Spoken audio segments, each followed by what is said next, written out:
Well, now y'all can hear us. You don't think they could hear on that one? No, 'cause I got it on this one. I was just talking. I forgot to turn my microphone on. Sorry. So we were just saying that we've been busy today. We can start over now, I guess.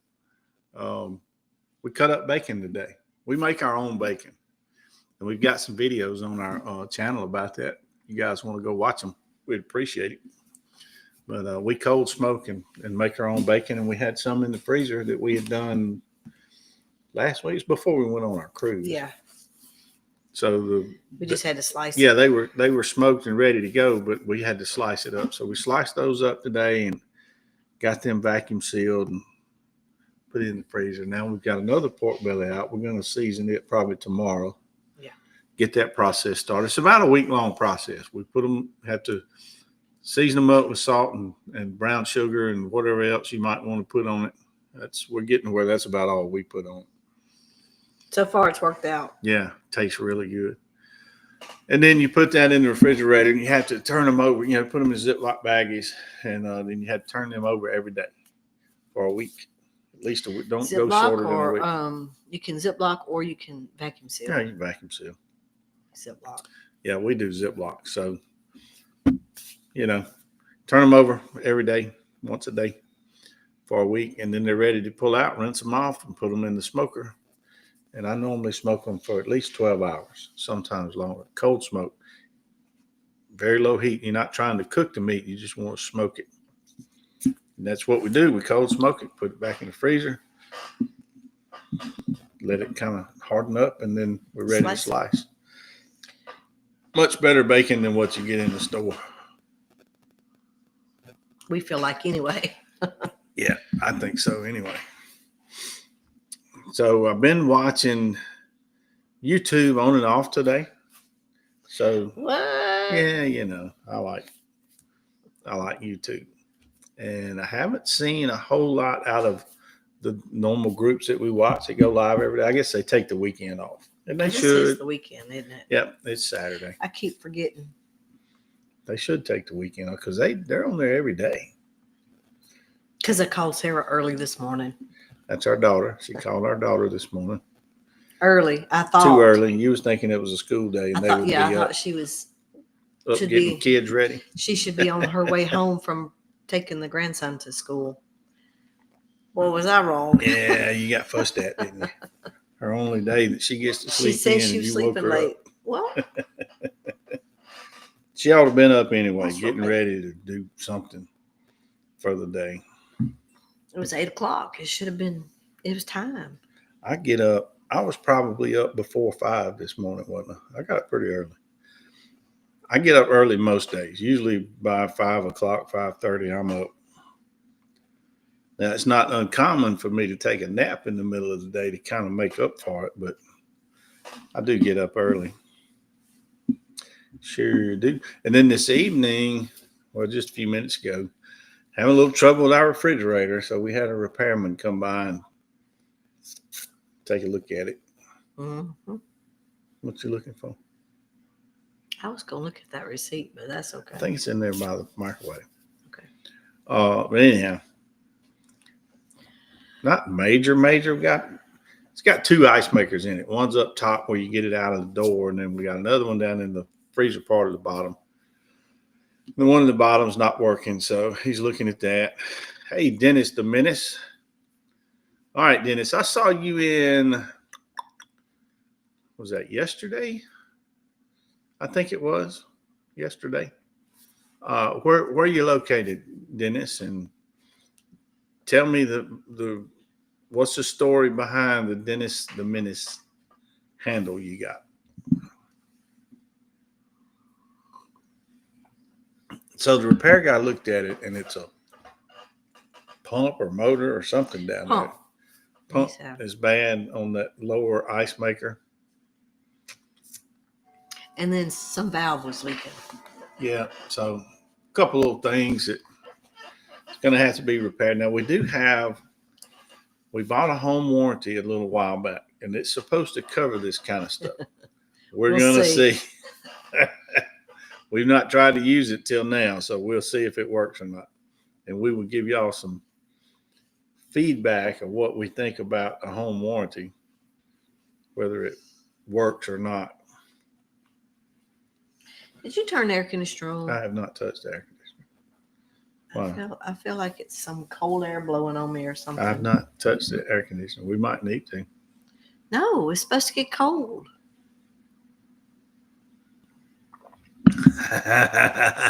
Okay. Well, I was curious. Believe it or not, I was called that when I was young because this, I know I look silver and all that, but this is not very far from what my hair color was. I was real blonde when I was a kid and was blonde as an adult. I was a cotton top when I was a kid and just kind of regular blonde as an adult. And then that kind of morphed into gray, silver, whatever you want to call it. But anyway, all that said, when I was little, I was quite mischievous, and I was called Dennis the Menace a lot, because he was blonde headed and I was blonde headed. I was into stuff too, I guess. There was one lady I knew growing up. That's all she ever called me, and even after being grown, and I would go years without seeing her, and when she saw me as an adult, she still called me Dennis. I don't think she really.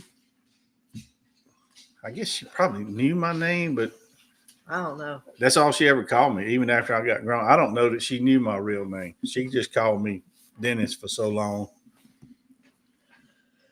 Well, there you go. I'm kind of, I'm glad about two things, Dennis, is one is I've still got hair. That's a plus. I'll be turning 62 in a few days, and I've still got good thick hair. And two, it was not that big of a deal going from blonde to platinum. Let's call it platinum. I like platinum. Sounds better. To where other people I know went from like a dark brown to platinum. You're going to have to take that in there. We knew that was going to happen. I knew. We have to FaceTime our grandkids. They're in Alaska. And we had tried to FaceTime their mother about an hour ago, and she didn't answer. So that's what that is. I knew as soon as we got on here and went live, they would call back. But yeah, it wasn't a big deal going from blonde to gray. It just kind of slid right in there. And then I was in the military my whole life, so I really didn't have any facial hair. So I don't know what it would have looked like when I was younger.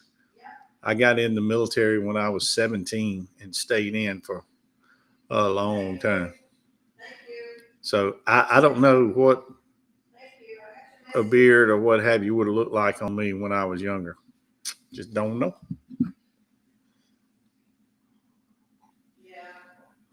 And we'll never know.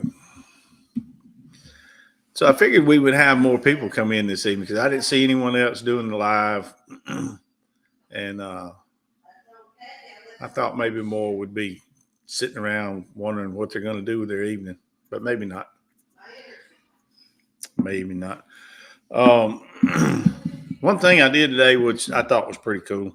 Y'all might not, but I thought it was pretty cool. I got into ham radio about 7 months ago, and I've gotten into Morse code. I learned Morse code, and I'm doing the Morse code over the airwaves. And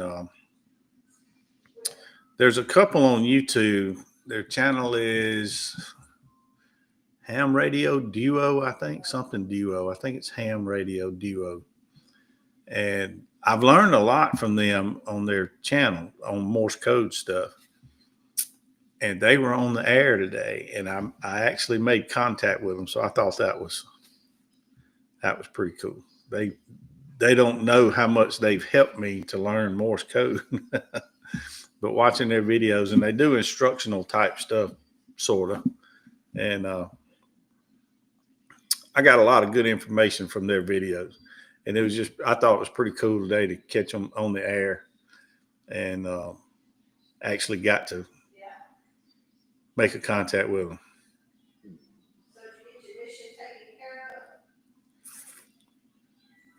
Okay, 55 raising a 16-year-old boy. Hey, that's not bad. Not really, you know. Uh, KJO 010111. My dad had a license back in the 70s. I don't know if you had to get a number, but most everybody did. And I remember my dad got a number. Hang on, I had it in my head just a minute ago. KBC 1333. KBC 1333 was his number. Why I remember that, I don't know, but I do remember it. KBC 1333. Yep. I had CVs back in the 70s. Remember, I still got a big base station that's out in my shop. I hooked it up I don't know, I dug it out about a year ago, maybe 2 years ago, hooked it up. I don't know. CB is just not the same now as it was back then. It was a lot of fun back then, I think, but not so much now. But anyhow, one of my brothers was gotten into ham, and he was telling me about it. And I don't know. One day I woke up and said, I think I'm going to get my ham license. And I did. It didn't, I studied up. It didn't take long. I got my ham license. They got 3 different levels. They got technician, general, and extra. I got the technician and the general, which opened up almost all the bands and frequencies for me. I might get the extra, that third one. It opens up the rest of the bands, which is not much more, and you can get a shorter call sign. That's about the gist of it. And bragging rights, I guess, that you have all 3 licenses. But anyway, I got the 2 licenses, up to the general, and I just by marketplace, Facebook Marketplace, there was a family that had lost their father, and he was a ham radio guy, and they were selling all his stuff. So he had some really nice stuff, but it was older, and he took very good care of it. And I bought a radio, and I started the process. Made me an antenna and got it up and all that stuff, and I did a little bit of just regular ham, kind of chit chat stuff on ham. But when I discovered the Morse code, well, let me back it. The ham stuff was not much more than what CB was, as far as I'm concerned. I know some of them old ham guys, they might not like to hear me say that, but to me, that's what it was. It was just, it's still controlled. You have to have a license. You have to spend a little money and get your license, and it's how do I put it? They self. If you're on there doing a bunch of, foul mouth stuff that you shouldn't be doing, somebody will report you. They'll turn you in, and then they can cross beam and they can figure out where you're at and who you are. And you could lose your license if you're doing stuff to where CB's got nowhere. It's just free for all. You do whatever you want to on there. Nobody says anything. So that's kind of the main difference. But the Morse code just intrigued me. And I thought it would take a long time to learn it, but it really didn't. I started learning it, and I learned the letters fairly quickly, and I'm gonna say 4 months, 3.5 to 4 months from the day I started trying to learn to the day I made my first actual on-air contact with Morse code was 3.5, maybe 4 months. So that surprised me. I really thought it'd take me a year or more, but so now I've made several contacts, and I try to fool with it a little bit, almost every day, just for a little bit. And I have learned that learning the letters and sending it's pretty easy to do, but hearing it is the hard part. Somebody sending to you, hearing what they're sending and interpreting is. You would think if you could send it, you could hear it. And it don't work that way. It's like one side of your brain does one and the other side does the other. and you have to learn the two separate. So anyway, I'm getting better and better at hearing it and understanding, like copying it. I'm getting better at it, but that's taken a little while. So I do some stuff in Morse code that's structured. I do what's called parts on the air, and the calls are structured. They say this, they say that, say that, and then they hand it back to you, and you say this, this, and this. So you kind of know what's coming. It's not just random conversation. You're sending a structured sequence of things. So I'm managing to do that pretty good.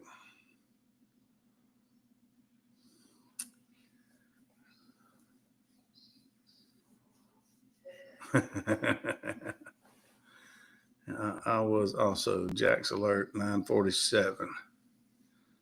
All right, I'm not sure what Jack's Alert 947 is.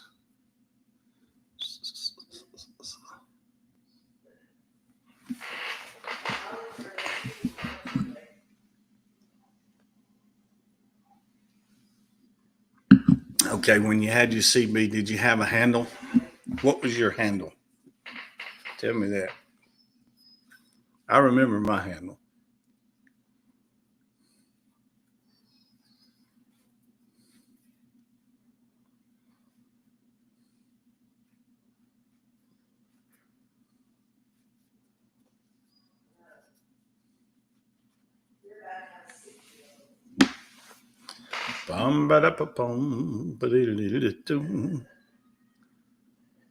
Okay, I got you. Channel 9 emergency.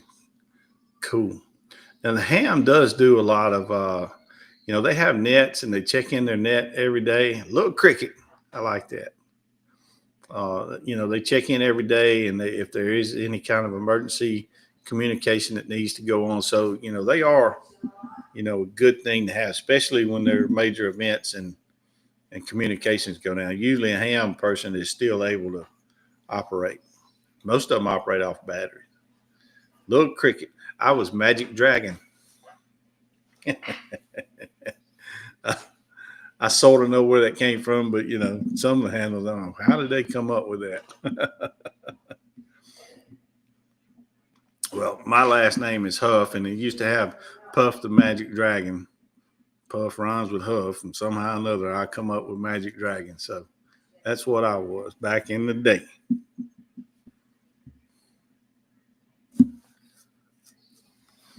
Now I'm KJ5HZL. That's my call on ham. You too, Dennis. Dennis the Menace. Maybe we'll get to chat some more. You don't have to leave now, but if you got to go, you got to go. But yeah, jump in and chat anytime. And you're down in Florida, right?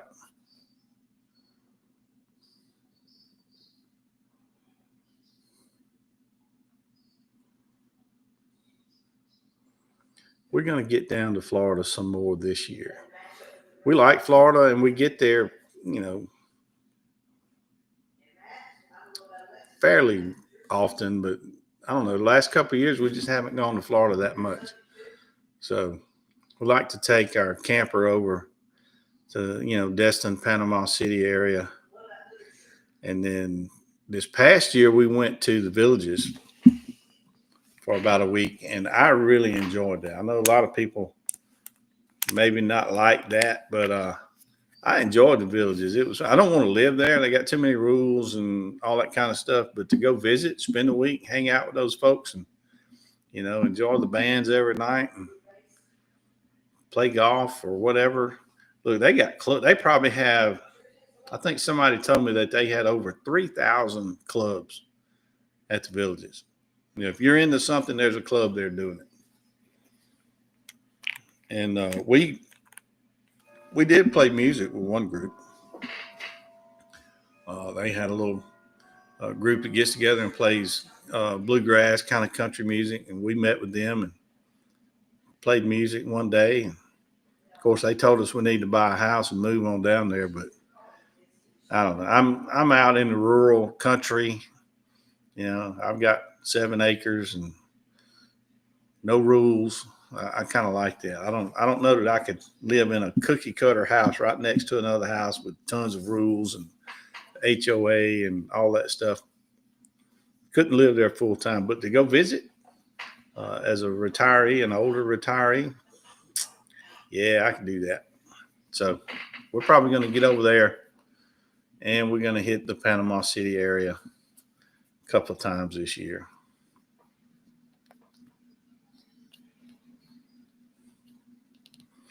So you're raising a 15-year-old. Look, I got a friend I graduated high school with. Lost his wife a few years ago, and he's now remarried, got with a young girl. So at 60 years old, he just had a baby. So you're doing all right. I can't imagine having a kid at this age. Woo, man. I mean, I guess you suck it up and do what you have to do and take care of it. But man, it would be rough. We get the grandkids every now and then, and after a few days, I'm wore out. I don't know. It's hard to keep up with them at our age. But my friend, he'll soon be 62, I guess, 61. He might have been a year younger than us. They got a 1-year-old. I mean, he just, that's his cards. He's got to play them now. I'm sure he just does what he has to do. I just can't imagine. Ooh, that would be something.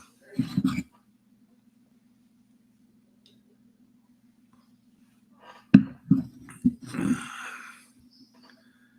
08 Mustang, man. I love the Mustangs. I've had several of them. I've got a 68 sitting out in the driveway, but it belongs to my son. But I bought it for him when he had high school, and we restored it.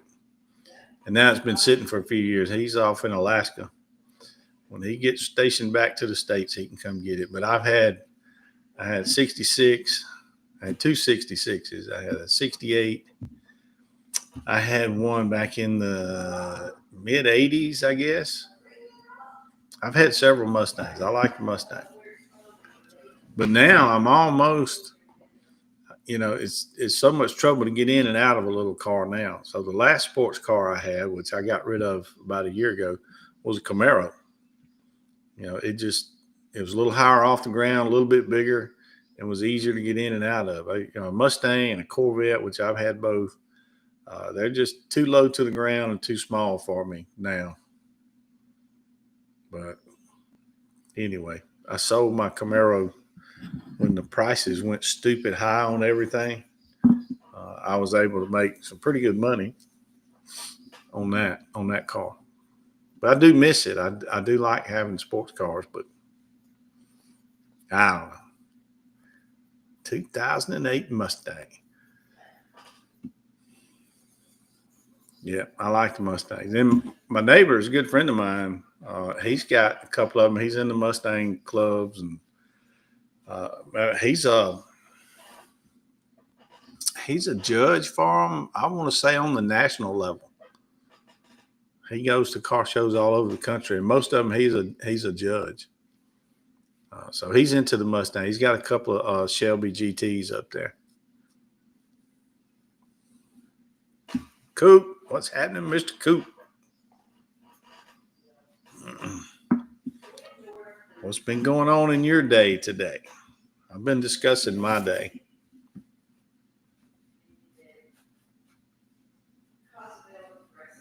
You had a 69 Camaro? Wow. My first car was a Mustang 2. I want to say it was, trying to remember the year. I think it was a 74. I think they made those 74 to 77. I got my first car in about 78, and it wasn't new. So, it was one of the early ones, 74, 75. And I love that little car. The Mustang guy, people today, they don't even want to acknowledge that car ever existed, the Mustang 2. But, man, I love that little car. It had a 4-cylinder in it, but it was a 4-speed. Man, had a lot of fun with it. That was one of my coolest cars. Been good today, Coop. We I was saying earlier we sliced up some bacon. I make my own bacon. We get pork bellies and I season them up with salt and a lot of brown sugar because I like it sweet. And then you do that for a week, turning them every day in the refrigerator, and then I take them out and I cold smoke the meat for at least 12 hours. And when I say cold smoke, it's in a low temperature where it does not cook the meat. All you're doing is getting the smoke into the meat. And then after that, you take them off, put them in the freezer. I usually put them in the freezer, let them harden up, and then slice them. And you put that bacon in the freezer. So then when you cook it, the smoke flavor and the sweetness of that brown sugar and stuff is already in it. And man, just besides being cheaper than what all bacon is in the store, uh, night and day on taste, much better. So we've done several. I got a pork belly on the counter. We're gonna season it up probably in the morning, start the process with it, and maybe we'll get one more. But then you got to do this stuff while you got cooler weather, so your box doesn't get hot. So we've done that today. Trying to think what else. Taking care of my chickens, man. Look, price of eggs where it is now. I just walk down there and get them out of the box. I like having my chickens. I talk to them kind of nice right now because they're saving us a lot of money. I don't have but 10, but we getting between 5 and 8 eggs a day from those 10 chickens. So I'm all right.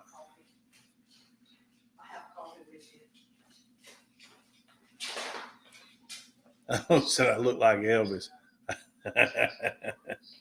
Yeah, I did have a little bit of a beard going. Somebody said I look like the guy that everybody thinks is Elvis. I can't remember. He's a preacher somewhere.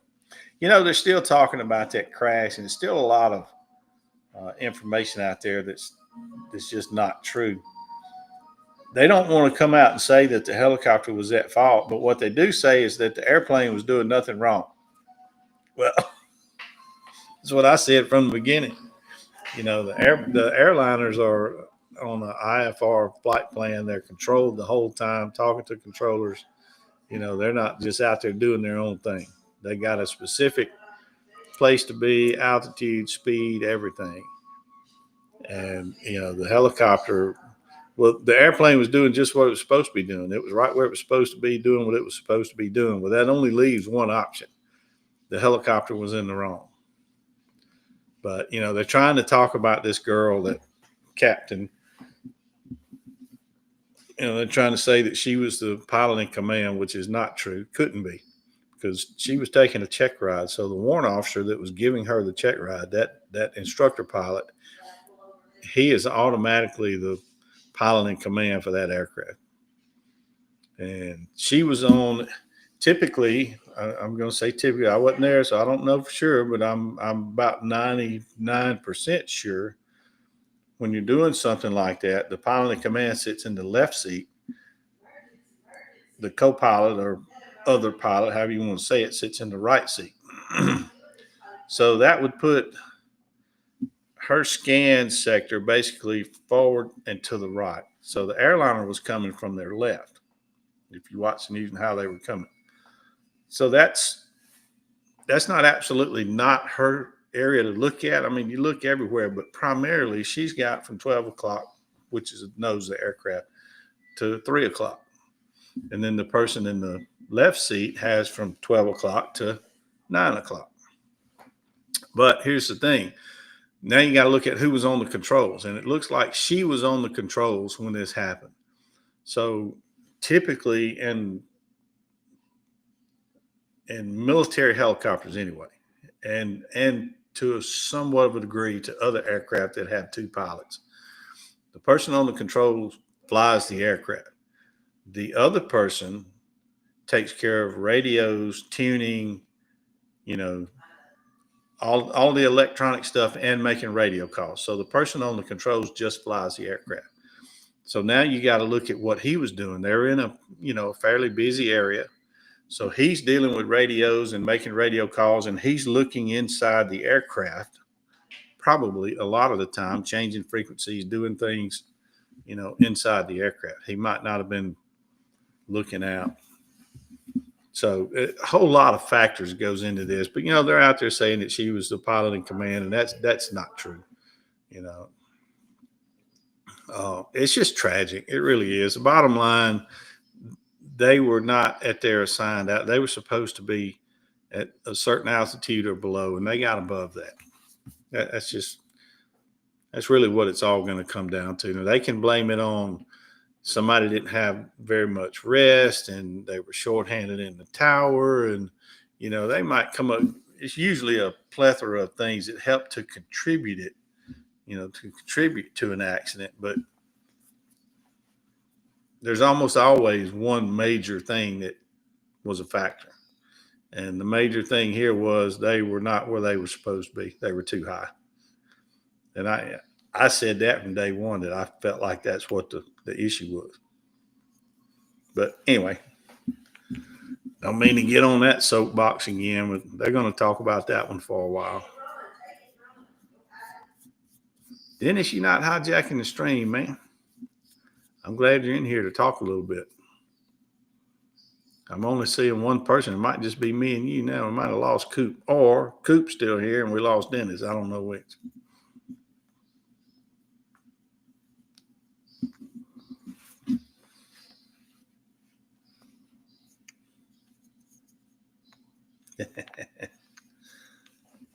You didn't derail anything. I'm just glad you was in here. Look, it's whole lot easier to do this when somebody's chatting with you. So I'm glad you did. I'm glad you chatted, and feel free to jump in and talk to me anytime. So yeah, I appreciate you leaving it up. I'm not going to be on here much longer. We really don't have people coming in tonight. Everybody's gone out to dinner or something. I don't know. So I'm not going to be on but just a few more minutes. Matter of fact, I'm going to step away and get another cup of coffee. I'll be right back.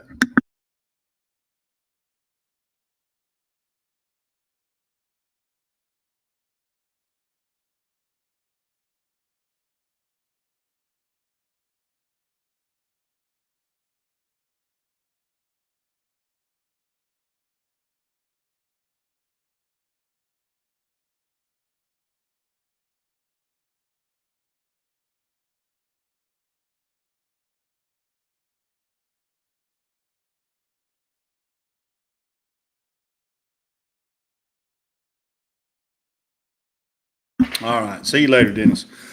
So let's see. What else? I got up this morning early, and Georgie Porgy had hooked me up with a song she had created using the AI stuff for our channel.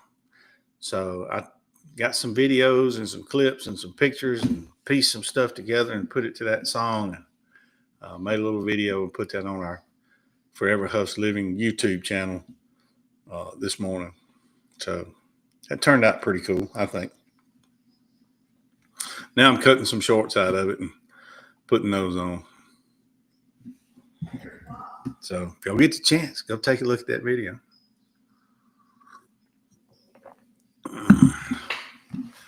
All right. Everybody's busy tonight. We just wanted to jump on here. My wife wasn't here with me, but we got a call. So I'm going to go FaceTime with the grandkids with her, and we'll do this again another time. Thanks for the ones that jumped in. Dennis the Menace, thanks for chatting with me tonight. I sure do appreciate it. So till next time, we'll see you down the road.